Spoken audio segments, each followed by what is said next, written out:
Hello, नमस्कार, बहुत बहुत स्वागत।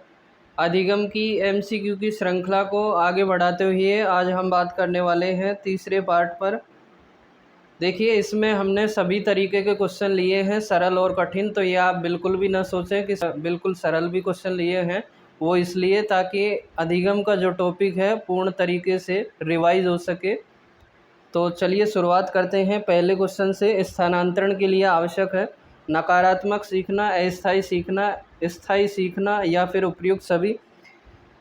अधिगम स्थानांतरण की यदि हम बात करते हैं तो पूर्व में अधिगम किया हुआ या पूर्व में जो भी ज्ञान हमने लिया है उसका वर्तमान परिस्थिति में यदि हम प्रयोग करते हैं तो वो अधिगम स्थानांतरण के अंतर्गत आता है। तो यहाँ पर अधिगम स्थानांतरण के लिए नकारात्मक सीखना नहीं होगा। अस्थायी सीखना यदि होता है तो फिर हम कैसे ही किसी चीज़ को याद रख पाएंगे और वर्तमान परिस्थिति में प्रयोग कर पाएंगे, तो ये भी नहीं होगा। स्थायी सीखना तो ये राइट होगा, क्योंकि जब हम स्थायी सीखेंगे तभी हम पूर्व सीखे गए ज्ञान का वर्तमान किसी भी परिस्थिति में उससे संबंधित प्रयोग कर पाएंगे। तो right answer option C. Next, पुनर्बलन का सिद्धांत का प्रतिपादन किसने किया है? देखिए, पुनर्बलन या प्रबलन का जो सिद्धांत दिया है क्लार्क हल ने दिया है। तो राइट आंसर ऑप्शन बी हो जाएगा। वहीं सिगमंड फ्रायड ने मनोविश्लेषणात्मक सिद्धांत दिया है। स्किनर की यदि हम बात करते हैं तो इन्होंने क्रिया प्रसूत अनुबंधन सिद्धांत दिया है। कोलर ने अंतर्दृष्टि सिद्धांत दिया है। नेक्स्ट, थॉर्नडाइक के अधिगम सिद्धांत को अन्य किस नाम से जाना जाता है? तो प्रयास और त्रुटि का सिद्धांत, पूर्णाकार का सिद्धांत, प्रबलन का सिद्धांत और शास्त्रीय अनुबंधन का सिद्धांत। तो थॉर्नडाइक के अधिगम सिद्धांत को उद्दीपन अनुक्रिया सिद्धांत या फिर संबंधवाद, योजनवाद या प्रयास और त्रुटि का सिद्धांत के नाम से जाना जाता है। तो यहाँ पर राइट आंसर ऑप्शन ए हो जाएगा, क्योंकि जो बिल्ली है बार बार में प्रयास करती है, त्रुटि करती है और फिर सीख जाती है एक लास्ट, यानी कि बहुत सारी क्रियाओं के बाद में लास्ट में किस प्रकार से जो पिंजरे का गेट खुल पाता है, तो प्रयास और त्रुटि से सीखती है, इसलिए इसका नाम प्रयास और त्रुटि का सिद्धांत भी है। नेक्स्ट, अधिगम का मुख्य चालक क्या कहलाता है? देखिए, स्किनर के यदि हम बात करते हैं परिभाषा की, तो स्किनर ने अभिप्रेरणा को अधिगम का सर्वश्रेष्ठ राजमार्ग कहा है। तो यहाँ पर ऑप्शन पाठ्य पुस्तक, शिक्षण विधि, अभिप्रेरणा या सहपाठी। तो राइट आंसर ऑप्शन सी हो जाएगा, अभिप्रेरणा। नेक्स्ट क्वेश्चन, शास्त्रीय अनुबंधन में सम्मिलित होते हैं एक उत्तेजक का दूसरे उत्तेजक से साचर्य, उत्तेजक का अनुक्रिया से साचर्य या अनुक्रिया का उत्तेजक से साचर्य या फिर उत्तेजक का अनुक्रिया के लिए स्थान पूर्ति। देखिए, शास्त्रीय अनुबंधन सिद्धांत या पावलोव के सिद्धांत की हम बात करते हैं तो उन्होंने कुत्ते पर प्रयोग किया है। इसके लिए उन्होंने अनानुबंधित उद्दीपक यानी कि भोजन और अनुबंधित उद्दीपक घंटी, इनके बीच में अनुबंधन स्थापित किया है, यानी कि दो उत्तेजकों के बीच में कहीं ना कहीं अनुबंधन स्थापित किया है। तो इसके लिए जो है राइट आंसर ऑप्शन ए हो जाएगा, एक उत्तेजक का दूसरे उत्तेजक से साहचर्य। नेक्स्ट, गेस्टाल्ट का अर्थ है। तो गेस्टाल्ट का जो अर्थ होता है पूर्णाकार या समग्राकार होता है, और गेस्टाल्टवाद के ऊपर जो बात की है कोहलर ने की है। तो यहाँ पर जो है राइट आंसर ऑप्शन बी हो जाएगा, समग्र रूप में। यानी कि हमें किसी भी समस्या को सॉल्व करने से पहले उसके पूर्ण रूप को देखते हुए आगे बढ़ना चाहिए, उसके बाद में उसको मतलब खंडों में विभक्त करते हुए उसको सॉल्व करने का प्रयास करना चाहिए। नेक्स्ट, जब बालक कार्य करते हुए ऊबने लगता है तो यह इस बात का संकेत है कि बालक बुद्धिमान नहीं है। तो ऐसा बिल्कुल नहीं है, क्योंकि बुद्धिमान बालक ऊब नहीं सकता। ऐसा नहीं हो सकता है, क्योंकि बुद्धिमान बालक भी ऊब सकता है। बालक में सीखने की योग्यता नहीं है, तो ऐसा भी नहीं है। बालक को अनुशासित करने की ज़रूरत है, या फिर संभवतः कार्य यांत्रिक रूप से बार बार हो रहा है। देखिए, जब भी हम किसी काम को बार बार करते हैं एक मशीनी तौर से, यानी कि बार बार यांत्रिक रूप से करते हैं, तो कहीं ना कहीं हम उसमें ऊबने लग जाते हैं। तो यहाँ पर जो है राइट आंसर ऑप्शन डी हो जाएगा।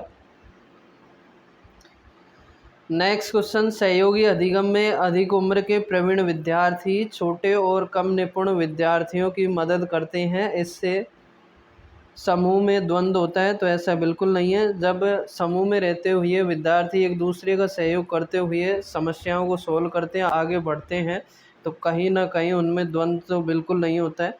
उच्च नैतिकता का विकास होता है। तो आगे देखते हैं, गहन प्रतियोगिता होती है, ऐसा नहीं होता है। उच्च उपलब्धि और आत्मसम्मान विकसित होता है। तो बी और डी को यदि हम देखते हैं तो कहीं ना कहीं डी ज़्यादा बेटर है बी से। तो यहाँ पर जो है आंसर डी हो जाएगा, उच्च उपलब्धि और आत्मसम्मान विकसित होता है। नेक्स्ट, यदि आपकी कक्षा का बच्चा सी को डी और डी को सी लिखे या पढ़े तो वह कौन से रोग से पीड़ित है? टाइफाइड, डिसलेक्सिया, फादलेरिया या मलेरिया। देखिए, ये जो क्वेश्चन है अधिगम एक क्षमता से लिया गया है। अधिगम एक क्षमता की यदि हम बात करते हैं तो इसका प्रयोग जो है सबसे पहले 1963 में सैमुअल क्रिक ने किया है।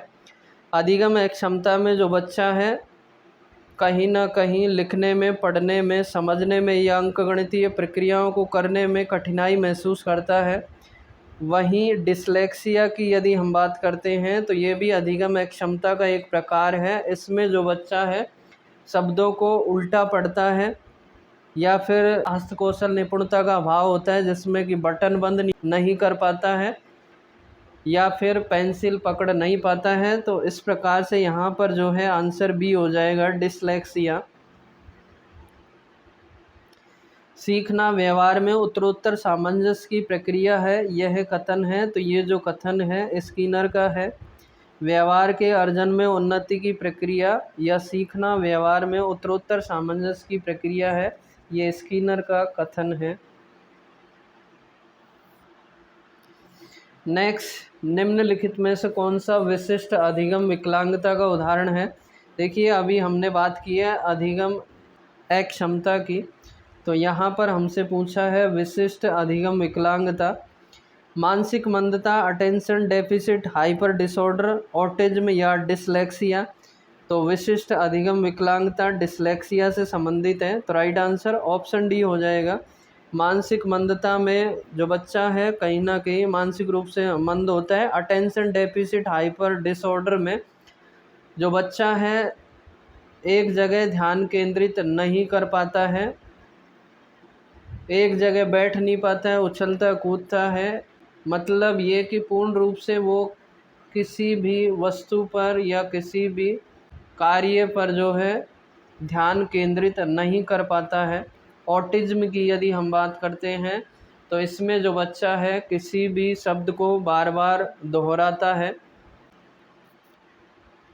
नेक्स्ट, बच्चों में संज्ञानात्मक विकास को सबसे अच्छी तरीके से कहाँ परिभाषित किया जा सकता है? संज्ञानात्मक विकास यानी कि मानसिक क्रियाओं को सबसे अधिक जो है हम विद्यालय और कक्षा में परिभाषित कर सकते हैं, यानी कि विकसित कर सकते हैं। खेल के मैदान में जो है सभी प्रकार का विकास हम कर सकते हैं, ज्ञानात्मक, भावात्मक, क्रियात्मक।